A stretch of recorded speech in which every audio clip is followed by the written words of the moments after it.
زندگی جبر مسلسل کی طرح کاٹی ہے، جانے کس جرم کی پائی ہے سزا یاد نہیں۔ سراج مینشن میں حسب معمول سناٹا چھایا ہوا تھا۔ مومی اور عرفا کو فیضان اب گاڑی میں اسکول چھوڑ کر آتے تھے۔ 3 ماہ ہو چکے تھے۔ سراج مینشن کی خوشیوں اور شرارتوں کو جیسے کسی کی نظر بد لگ چکی تھی، اور 3 ماہ ہی ہو چکے تھے ان دونوں پر زندگی بے تحاشا تنگ کر دی گئی تھی۔ اب تو سراج مینشن میں گھٹ گھٹ کر جیتے، سانس بھی سوچ سمجھ کر لینا پڑتا تھا کہ کہیں سانس کی آواز بھی کسی کو سنائی دی اور لو جی پڑ گئی ڈانٹ پھٹکار۔ وہ اسکول پہنچی تھی، عرفا اپنی کلاس میں چلی گئی۔ مومی بے تحاشا خوش تھی کیونکہ اس کی بیسٹ فرینڈ دیبا کا برتھ ڈے تھا۔ وہ اسے وش کر چکی تھی اور گفٹ بھی دے چکی تھی۔ دیبا بے تحاشا امیر ماں باپ کی اکلوتی اولاد تھی اور آج اس کے گھر میں برتھ ڈے پارٹی تھی۔ اس کے پاپا دیبا کو ہاف ٹائم میں لینے آئے تھے، کسی پرسنل وجہ سے پارٹی جلد ہی آرگنائز کی گئی تھی۔ دیبا اس کو بھی ساتھ چلنے کے لیے بے حد ضد کرنے لگی۔ مومنہ تذبذب کا شکار تھی۔ پھر اس نے تاشو کی ڈانٹ کی وجہ سے انکار کر دیا، مگر دیبا اپنے پاپا کے سامنے ضد کرنے لگی۔ پرنسپل نے سلمیٰ بیگم کو میسج کیا، مومنہ بیٹا میں نے آپ کی مدر کو میسج بھیج دیا ہے، آپ اب چلی جائیں۔ دیبا بول رہی تھی کہ چھٹی ہونے سے پہلے آپ کو چھوڑ جائے گی، یوں بھی آج کلر ڈے ہے تو پڑھائی کا بھی اتنا حرج نہیں ہونا۔ پرنسپل نے کہا تو ناچار مومی کو دیبا کے ساتھ آنا ہی پڑا۔ مومنہ گاڑی میں بیٹھی رنگ برنگے منہ بنا رہی تھی۔ کیا دیبا اب کیا میں اسکول یونیفارم میں پارٹی اٹینڈ کروں گی؟ مومی نے اسے جھڑکا تو دیبا کے پاپا مسکرائے۔ بیٹا اب دیبا کہیں کوئی ڈریس پہن لینا، پریشان نہ ہو۔ گھر قریب تھا تو جلد ہی پہنچ گئے۔ دیبا نے اسے اپنا ایک ڈریس دیا جو کہ فیروزی کلر کی باربی فراک تھی۔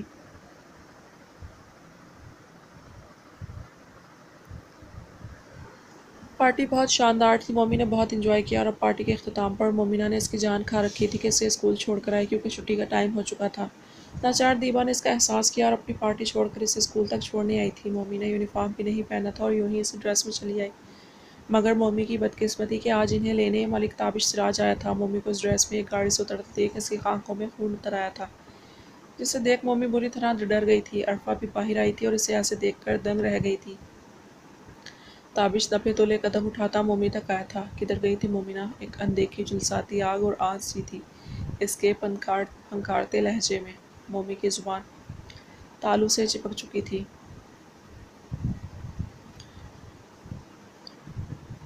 دیبا ہی آگے آئی۔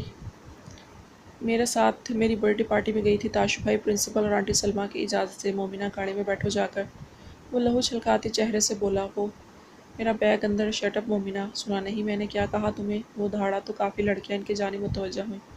مومنہ لوگوں کے مخالف گروپ کی لڑکیوں نے حقارت آمیز نگاہوں سے اسے دیکھا، جس سے مومی کو بے حد انسلٹ فیل ہوئی تھی۔ وہ بھاگ کر جا کر گاڑی میں بیٹھی تھی۔ تابش پرنسپل کے آفس گیا تھا اور پرنسپل کی شامت ہی آئی تھی۔ آپ کی ہمت کیسے ہوئی بغیر پرمیشن کے ہماری گھر کی بچی کو کسی کے ساتھ بھیج سکی؟ امیر ہونے کا کیا مطلب ہے کہ شرافت کا سرٹیفکیٹ مل گیا ان کو؟ اگر مومنہ کو ذرا بھر نقصان پہنچتا تو کیا آپ ذمہ دار تھی اس چیز کی؟ اس کا سنجیدہ لہجہ کاٹدار تھا۔ میں نے سلمیٰ بیگم کو میسج کیا تھا۔ پرنسپل گڑبڑا اٹھی تھی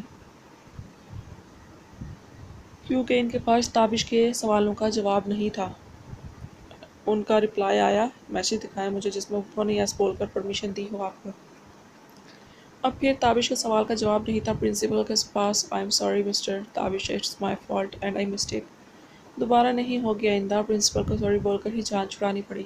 اٹس اوکے، وہ بول کر باہر آیا۔ پیون نے اسے مومی کا بیگ لا کر دیا، اس کے باوجود اس کا پورا وجود جھلس رہا تھا۔ آ کر ڈرائیونگ سیٹ پر بیٹھ کر دھاڑ سے ڈور لگایا تھا۔ مومی سہم سے اچھل کر گاڑی کے ڈور سے لگی تھی۔ وہ سر جھکائے مجرموں کی طرح لاؤنج میں کھڑی تھی۔ سب موجود تھے اور اس سے کچھ بھی سنے بغیر اس کی دھواں دھار انسلٹ ہو رہی تھی۔ ملک تابش سراج خوب گرج برس رہا تھا اس پر، اور وہ مسلسل روئے جا رہی تھی۔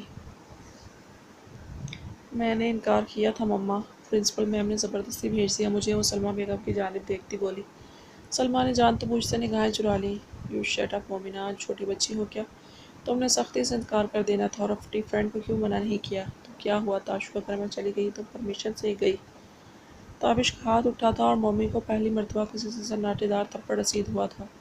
وہ پھٹی پھٹی نگاہوں سے گال پر ہاتھ رکھے تابش کو دیکھ رہی تھی۔ اس سے آخر ایسا کون سا جرم سرزد ہو گیا تھا؟ خبردار، خبردار، آئندہ تم کسی کے بھی گھر نہیں جاؤ گی مومنہ، یہ پہلی اور آخری دفعہ بول رہا ہوں۔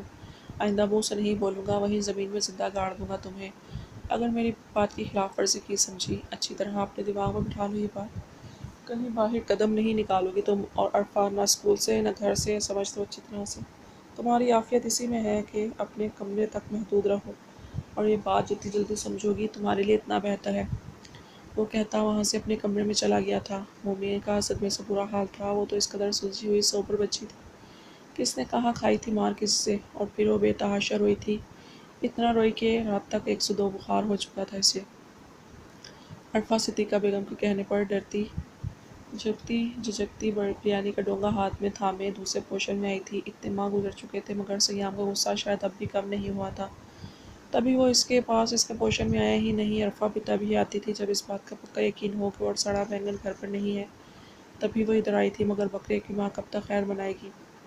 وہ ڈونگا کچن کی سلیب پر رکھتی باہر آ رہی تھی جب کسی چٹان سے ٹکرائی تھی۔ سیام کے ماتھے پر انگنت بل پڑے تھے، وہ جو بہن کی وجہ سے شرمندہ تھا اندر ہی اندر گھٹ رہا تھا، سارا غم و غصہ جیسے اس معصوم جان پر نکال دینا چاہتا تھا۔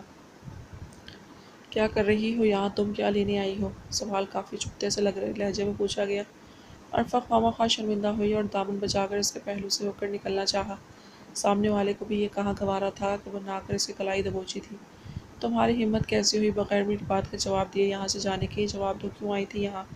امی نے بھیجا تھا بریانی دینے، وہی لے کر آئی تھی۔ وہ بری طرح مزاحمت کرتی نہ چاہتے ہوئے بھی بھرائے ہوئے لہجے میں بولی۔ ٹھیک ہے، آئندہ کے لیے کان کھول کر سن لو مس عرفا، اس پوشن میں پیر بھی نہ رکھنا، نہیں تو مجھ سے برا کوئی نہیں ہوگا، سمجھی تم؟ سیام نے پھنکار کر کہتے جھٹکے سے اس کی کلائی چھوڑی تھی اور خود لمبے لمبے ڈگ بھرتا جا کر اپنے کمرے میں بند ہو گیا۔ وہ روتی بلکتی اپنے پوشن میں آئی تھی، کبھی بھی دوسرے پوشن میں نہ جانے کے لیے۔ سیرت اپنے کمرے میں بیٹھی ضروری نوٹس بنا رہی تھی جب کچھ غیر معمولی محسوس ہوا۔ باہر ایک شور شرابہ اور ہنگامہ سا تھا۔ وہ حیرت زدہ سی ہو کر باہر آئی تو باہر کچھ اجنبی لوگوں کو دیکھ کر حیران ہوئی جنہوں نے باہر ہنگامہ مچا رکھا تھا، اور ان سب کے بیچ فرحات کاظمی مجرموں کی طرح سر جھکائے۔ ابھی وہ حیران بھی صحیح طرح نہیں ہو پائی تھی کہ ایک کرختہ چہرے والی عورت اس کی جانب لپکی اور سیرت کے چہرے پر تھپڑوں کی برسات کی تھی۔ تمہاری ہمت کیسے ہوئی عرفا، بازارو عورت، میرے شوہر فرحات پر ڈورے ڈالنے کی؟ منہ مارنے کے لیے تمہیں کوئی اور نہیں ملا، یا کوئی اور پیسے والا پاکستان کے کس بازار سے لے کر آیا ہے یہ گھٹیا دل پیک آدمی تمہیں؟ بتاؤ ذرا مجھے، کتنے پیسے لیے ہیں اپنی عزت کا سودا کر کے؟ مجھے بتاؤ، میں تمہارے منہ پر ماروں وہ پیسے، مگر میرے شوہر کی زندگی سے دفع ہو جاؤ۔ بازارو عورت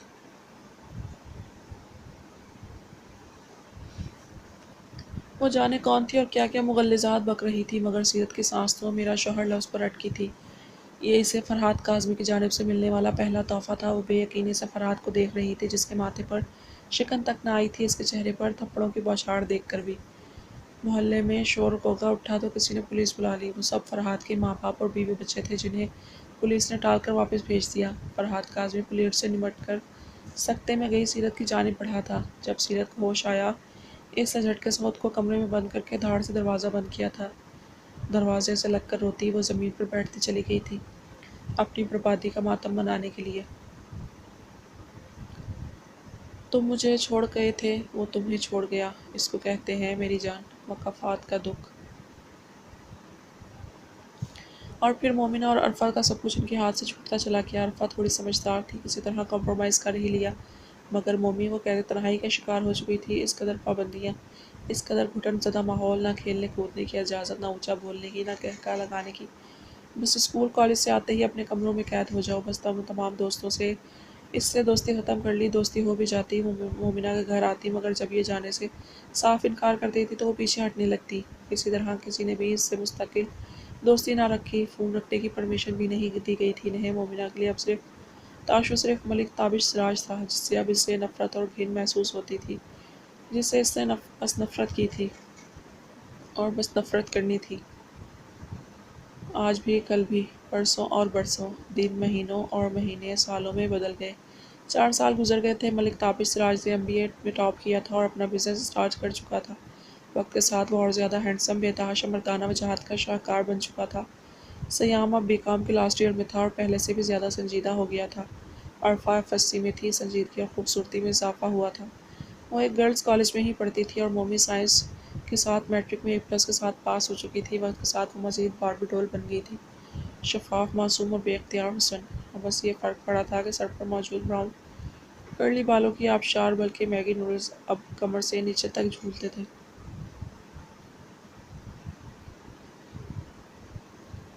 اس کے گریڈز اتنے بہترین تھے کہ میڈیکل کالج نے خود اسے اسکالرشپ پر ایڈمیشن دینے کی آفر کی تھی۔ آج کے دن وہ بہت خوش تھی، بہت زیادہ۔ اسے میڈیکل میں جانا تھا، اپنا خواب پورا کرنا تھا، اسے ہارٹ سرجن بننا تھا۔ سب ڈنر کر رہے تھے۔ مومی کے اتنے اچھے نمبر لانے پر آج سلمیٰ بیگم نے خاص اہتمام کیا تھا۔ وہ بہت خوش تھی، آج خلاف معمول چہک رہی تھی، مگر سامنے بیٹھے ایک شخص کا ایک زخم کا ایک بقیہ ادھیڑ رہی تھی۔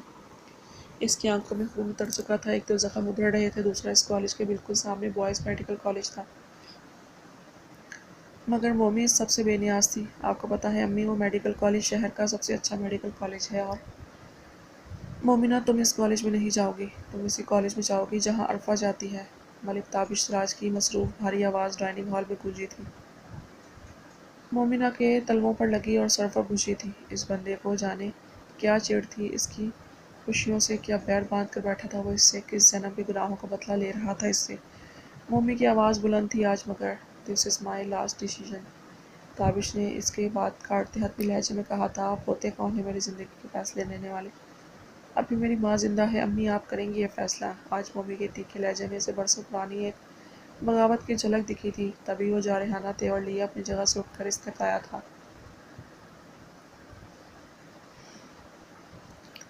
ہو گیا فیصلہ؟ تابش نے اسے 2 تھپڑ منہ پر مارے تھے، اب اس سے پہلے میں تمہاری ٹانگیں توڑ دوں۔ مومنہ جاؤ اپنے کمرے میں، وہ حلق کے بل چلایا تھا۔ مومنہ نے پھر گال پر ہاتھ رکھ کر ماں کی جانب دیکھا تھا، جو نہ ماں کے لیے پہلو بدل کر اس کی جانب سے رخ پھیر گئی تھی۔ مومنہ اپنے کمرے میں بند ہوئی تھی، آ کر رات گئے تک اس کی دل دوز ہچکیاں سراج مینشن میں گونجتی رہی تھیں، جو کوئی بڑی توجہ سے سنتا رہا تھا۔ رات کا نہ جانے کون سا پہر تھا، جب ملک جیسے اندھیرے میں ایک ہیولا کلک سے ڈپلیکیٹ چابی سے دروازہ کھول کر اندر داخل ہوا تھا۔ ہچکیوں سے نڈھال ہو کر وہ گہری نیند سو چکی تھی۔ کمرے میں اندھیرا تھا، مگر بیڈ کے سائڈ ٹیبل پر جلتے لیمپ کی مدھم یلو روشنی آس پاس پھیل رہی تھی۔ تاشو آہستگی سے چلتا بیڈ کے قریب آیا تھا، پینٹ کی پاکٹوں میں ہاتھ ڈالے وہ اسے بغور دیکھے گیا۔ مونا، لبوں نے واں ہو کر ہلکے سے پکارا۔ اس وقت وہ صرف اور صرف تاشو تھا، مونا کا تاشو، اور وہ اس کی نوڈلز گرل، مونا اس کی مومی گڑیا۔ رو رو کر سوجی آنکھیں، سرخ چھوٹی سی ناک، گلاب کی پنکھڑیوں کی طرح سرخ ہونٹ۔ وہ اس کے سرہانے بیٹھ گیا تھا۔ سیرت کو اس کی پسند تھی، جس پر اس نے اندھا اعتبار کیا تھا، مگر وہ واقعی اسے اندھا ثابت کر کے چھوڑ کر چلی گئی تھی۔ مگر مونا سے تو تاشو نے عشق کیا تھا، جانے کب کا اور جانے کب سے۔ تبھی تو وہ عرصہ دراز سے رات کے اس پہر اس کے روم میں چلا آتا تھا، اس پہ محبت کا ورد کرتے، عشق پکارتے۔ تابش نے اس کے چہرے سے کرلی بالوں کی چند شرارتی لٹیں آہستگی سے پیچھے کی۔ وہ اس کی معصوم چہرے پر نگاہیں جمائے، دل میں وہ ایک اونچی سی بہت اونچی بسنت پر بٹھائے اسے دل ہی دل میں مخاطب تھا۔ مونا، آج خود سے نفرت کرنے کے لیے میں نے تمہیں ایک اور وجہ دے دی ہے، مگر کیا کروں، میرا مسئلہ تو یہی ہے کہ میں تمہیں خود سے دور جانے کی کوئی بھی وجہ نہیں دے سکتا۔ اپنی آخری سانس تک مونا کو تاشو کے ساتھ رہنا ہے۔ اس کے پاس، اس کی دستک میں بہت قریب۔ تاشو نے آہستگی سے اس کے بالوں میں ہاتھ پھیرا تھا۔ جانتی ہو تاشو کس کے سہارے زندہ ہے؟ بس اس آس کے کہ ایک دن تم میرے پاس چلی آؤ گی۔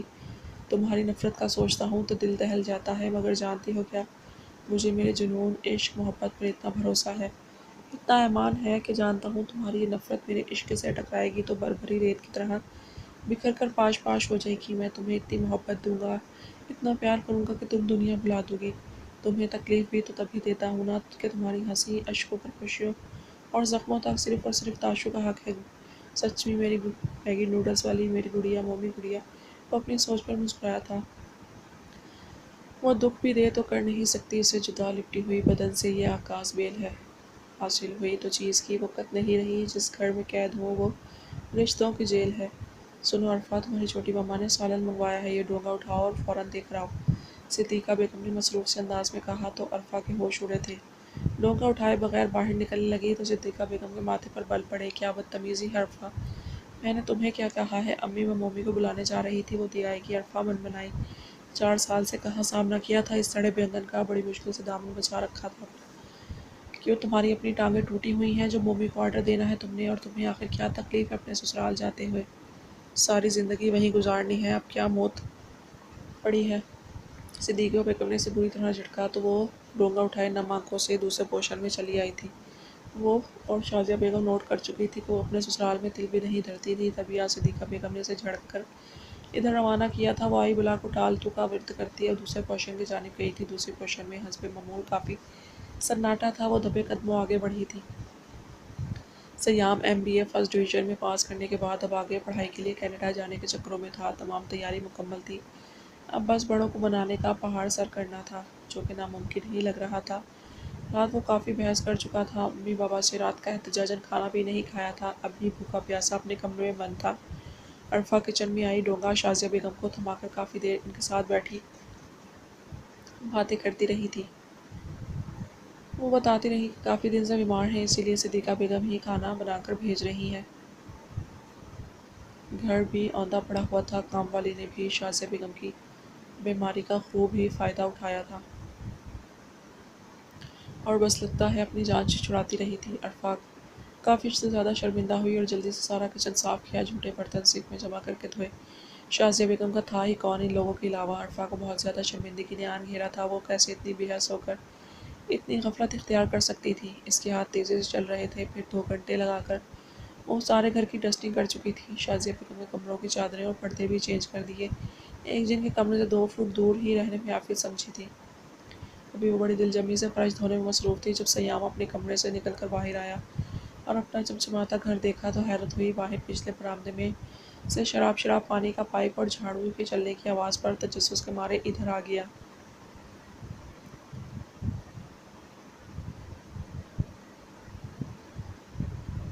وہ دوپٹہ کندھے سے لے جا کر کمر پر باندھے توجہ سے اپنے کام میں مصروف تھی۔ سیام کے دل کو جانے کیوں سکون سا ملا، مگر دماغ تھوڑا بد دماغ ہی تھا۔ یہ کیا ہو رہا ہے یہاں؟ اچانک ہی آنے والی اس سڑے بینگن کی آواز پر وہ اچھل کر پائپ سمیت پیچھے مڑی تھی۔ پائپ سے نکلتے تیز بہاؤ والے پانی نے سیام کا مزاج درست کرتے ہوئے اس کے ہوش ٹھکانے لگائے تھے۔ وٹ دا، یہ کیا بدتمیزی ہے! وہ چلایا۔ عرفہ نے بھاگ کر ٹیپ بند کیا تھا۔ کام کر رہی تھی میں، وہ اطمینان سے پائپ لپیٹتی بولی۔ سیام نے اسے بغور دیکھا۔ صاف شفاف چہرے پر 1-2 جگہ پمپل اپنا جلوہ دکھا رہے تھے، نرم و نازک وجود مگر لبِ لہجے پر اب اعتماد سا تھا۔ سیام کا ہود کا رنگ گندمی مائل تھا، تبھی وہ اسے سڑا بینگن کہتی تھی، جبکہ جس کا سیام کے فرشتوں کو بھی خبر نہ تھی۔